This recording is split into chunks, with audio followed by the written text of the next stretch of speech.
आकाशवाणी मध्य प्रदेश से प्रस्तुत हैं प्रादेशिक समाचार।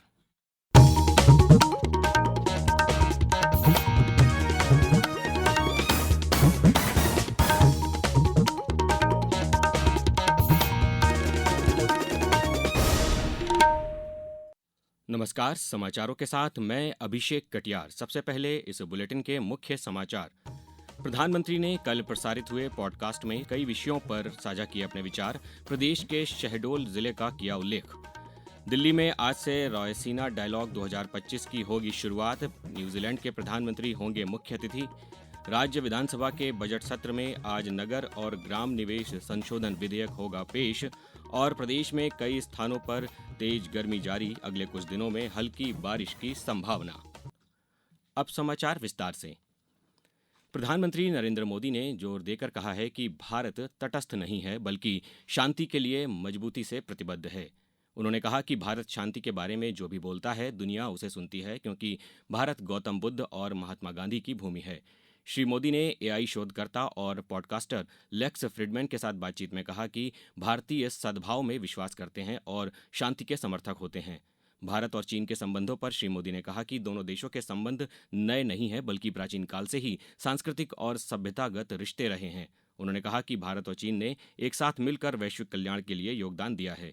अमरीकी राष्ट्रपति डोनाल्ड ट्रंप द्वारा उन्हें कठिन वार्ताकार कहने पर श्री मोदी ने कहा कि ये राष्ट्रपति ट्रंप की उदारता है। श्री मोदी ने कहा कि ट्रंप के लिए अमेरिका प्रथम है और उनके लिए हमेशा भारत प्रथम है। श्री मोदी ने कहा कि वे राजनीति में लोगों की सेवा के लिए आए हैं और उन्होंने कभी भी सत्ता की परवाह नहीं की।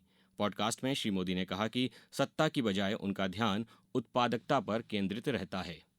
मेरी सरकार की जो नीतियां रहती हैं वो सेचुरेशन की नीति, जो भी योजना होगी 100% लागू करना चाहिए। उसके जो लाभार्थी हैं उसमें कोई भेदभाव नहीं होना चाहिए। मैं चुनाव सेंट्रिक गवर्नेंस नहीं चलाता हूँ, मैं पीपल सेंट्रिक गवर्नेंस चलाता हूँ।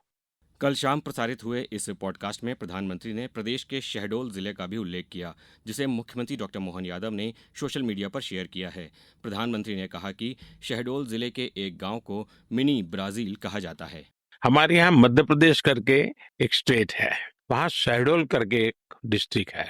वहाँ सारा ट्राइबल बेल्ट है, काफी लोग ट्राइबल लोग रहते हैं। तो मैं वहाँ ट्राइबल विमेन के जो सेल्फ हेल्प ग्रुप चलते हैं, तो मैं मिलने गया था। लेकिन वहां मैंने देखा कि कुछ स्पोर्ट्स के ड्रेस में पहने हुए 80-100 नौजवान, छोटे बच्चे, थोड़े नौजवान, थोड़ी बड़ी आयु के, सब लोग एक ही प्रकार। तो मैं स्वाभाविक उनके पास गया, तो मैंने कहा भाई आप लोग कहाँ से हैं सब? तो बोले हम मिनी ब्राजील से हैं। मैंने कहा ये मिनी ब्राजील क्या है भाई तेरा? तो बोले हमारे गांव को लोग मिनी ब्राजील कहते हैं। मैंने कहा कैसे मिनी ब्राजील कहते हैं?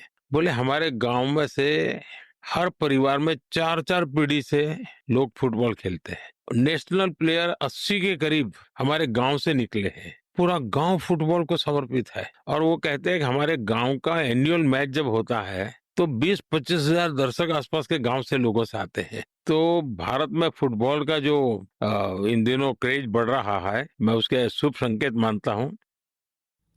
प्रधानमंत्री नरेंद्र मोदी आज नई दिल्ली में रायसीना डायलॉग 2025 के 10वें संस्करण का उद्घाटन करेंगे। न्यूजीलैंड के प्रधानमंत्री क्रिस्टोफर लक्सन उद्घाटन सत्र में मुख्य अतिथि के रूप में संबोधित करेंगे। 3 दिवसीय रायसीना डायलॉग कार्यक्रम 19 मार्च तक चलेगा। इस कार्यक्रम का थीम है कालचक्र, लोग, शांति और पृथ्वी। कार्यक्रम के दौरान विश्व की नीति निर्माता और चिंतक 6 मुख्य विषयों पर अपने विचार मंथन करेंगे। प्रदेश के श्योपुर में कूनो नेशनल पार्क में आज से 5 और चीतों का परिवार घूमता नजर आएगा। मुख्यमंत्री मोहन यादव ने सोशल मीडिया पोस्ट में ये जानकारी दी। उन्होंने बताया कि दक्षिण अफ्रीका से लाई गई गामनी नामक मादा चीता को खजुरी पर्यटन जोन में छोड़ा जाएगा। गामनी के साथ उसके 2 नर और 2 मादा शावक भी होंगे। उन्होंने कहा कि सफारी के दौरान पर्यटकों को चीतों को उनके प्राकृतिक आवास में देखने का अवसर मिलेगा, जिससे निश्चित ही पर्यटकों की संख्या में वृद्धि होगी। इस साल फरवरी महीने में 4 चीतों को कूनो नेशनल पार्क में छोड़ा गया था। अब रुक करते हैं एक अच्छी खबर का। केंद्र सरकार द्वारा महिलाओं को आत्मनिर्भर बनाने के लिए हर संभव प्रयास किए जा रहे हैं। सरकार का लक्ष्य प्रत्येक गरीब परिवार की महिलाओं को रोजगार उपलब्ध कराने का है। प्रदेश में भी खंडवा जिले की स्व सहायता समूहों की महिलाओं को इसका लाभ मिल रहा है। आइए सुनते हैं हमारे खंडवा संवाददाता हीरा लाल लोंगरे की एक रिपोर्ट। खंडवा जिले में आरसेटी के माध्यम से करीब 689 समूह सदस्यों को प्रशिक्षण प्रदान कराकर दक्ष किया गया है। ग्राम नाहलदा की मीणा भालसे ने बताया कि मैं राष्ट्रीय ग्रामीण आजीविका मिशन की सहायता से बीसी सखी की ट्रेनिंग लेकर अपने गांव में ही एक कियोस्क एमपीजीबी कियोस्क चला रही हूं, जिससे वहां की जनता नागरिकों को बहुत सारे लाभ हो रहे हैं, सुविधाएं हो रही है। खंडवा जिले में स्व सहायता समूह में से चयनित कृषि सखी को प्रशिक्षित कराकर उन्नत तरीके से खाद, कीटनाशक आदि का छिड़काव ड्रोन के माध्यम से कृषि सखियों द्वारा कराया जा रहा है। ग्राम जसवाड़ी की ड्रोन दीदी आशा पटेल ने बताया कि राष्ट्रीय ग्रामीण आजीविका मिशन के माध्यम से मेरा ड्रोन के लिए चयन किया गया। ट्रेनिंग के पश्चात मुझे ड्रोन मिला। ड्रोन के माध्यम से अब तक 4 लाख रुपए की आमदनी हुई है। मुझे अब गर्व महसूस होता है कि मैं लखपति दीदी की श्रेणी में आने लगी हूँ। खंडवा जिले में मिशन के संचालक एवं कलेक्टर श्री ऋषभ गुप्ता ने जानकारी देते हुए बताया कि जो आजीविका मिशन चलाया जा रहा है उसी के तहत बैंक लिंकेज से हमारी महिलाएं आगे बढ़ रही हैं। जहां एक और ड्रोन दीदी बनकर कस्टम हायरिंग जैसे बड़े काम हमारी दीदियां कर रही हैं, वहीं दूसरी ओर बैंक सखी बनकर हमारे ग्रामीण क्षेत्रों को बैंकिंग सुविधाओं का लाभ भी उपलब्ध करवाया जा रहा है। बैंकों से क्रेडिट की सुविधा पाकर घरेलू उत्पादन जहां एक और हमारी दीदियां बढ़ा रही हैं, वहीं दूसरी ओर जल जीवन में वसूली करने का काम भी हमारी दीदियां कर रही हैं। राष्ट्रीय ग्रामीण आजीविका मिशन से न केवल लखपति बनने का सपना पूरा हो रहा है, बल्कि लोगों के जीवन स्तर में भी सुधार आया है। आकाशवाणी समाचार के लिए मैं खंडवा से हीरालाल लोंगरे। अब समाचारों में वक्त है एक ब्रेक का। ये समाचार आप आकाशवाणी मध्य प्रदेश से सुन रहे हैं। ये समाचार बुलेटिन YouTube पर Madhya Pradesh news All India Radio channel पर और फेसबुक साथ ही एक्स प्लेटफॉर्म पर AIR न्यूज भोपाल पेज पर सुने जा सकते हैं। इसके अलावा आप हमारी वेबसाइट newsonair.gov.in पर अथवा न्यूज ऑन AIR ऐप पर भी समाचार सुन सकते हैं।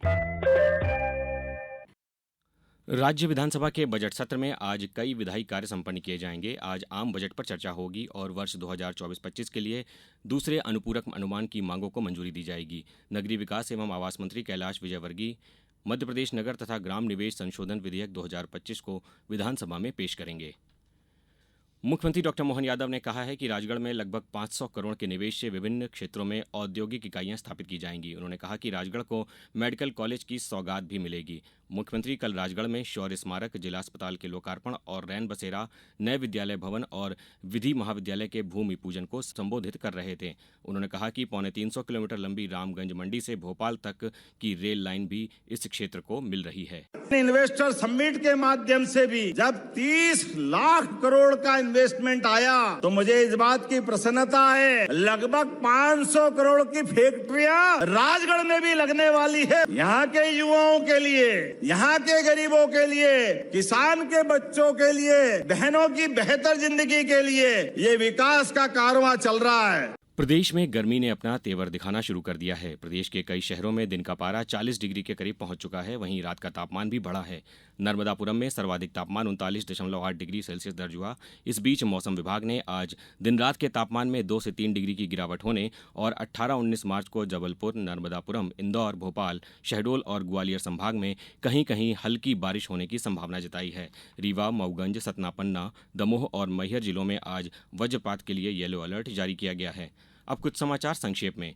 मुख्यमंत्री डॉक्टर मोहन यादव आगर मालवा के कामधेनु गौ अभयारण्य में 25 मार्च को 6,2500 गौमाताओं के बीच अपना जन्मदिन मनाएंगे। होली के पर्व पर यात्रियों की सुविधा के लिए लोकमान्य तिलक टर्मिनस से गोरखपुर के बीच विशेष रेलगाड़ी 24 मार्च तक हर सोमवार और गुरुवार को चलाई जा रही है। ये भोपाल रेल मंडल के रानी कमलापति स्टेशन समेत पश्चिम मध्य रेलवे के स्टेशनों से गुजरेगी। भारतीय खाद्य सुरक्षा एवं मानक प्राधिकरण नई दिल्ली द्वारा चलाए जा रहे eat right challenge for district phase 4 के अंतर्गत गुना जिला देश में प्रथम स्थान पर रहा। पन्ना कलेक्टर सुरेश कुमार ने संपूर्ण जिले में रबी फसलों की कटाई के पश्चात नरवाई जलाने पर 2 माह तक का प्रतिबंध लगाया है। झाबुआ में 27 मार्च को आयोजित होने वाले 1000 से अधिक जोड़ों के मुख्यमंत्री कन्या विवाह आयोजन में मुख्यमंत्री डॉक्टर मोहन यादव आएंगे। और इंदौर कलेक्टर आशीष सिंह ने जिले में रंग पंचमी पर 19 मार्च को स्थानीय अवकाश घोषित किया है। समाचारों में इतना ही। नमस्कार।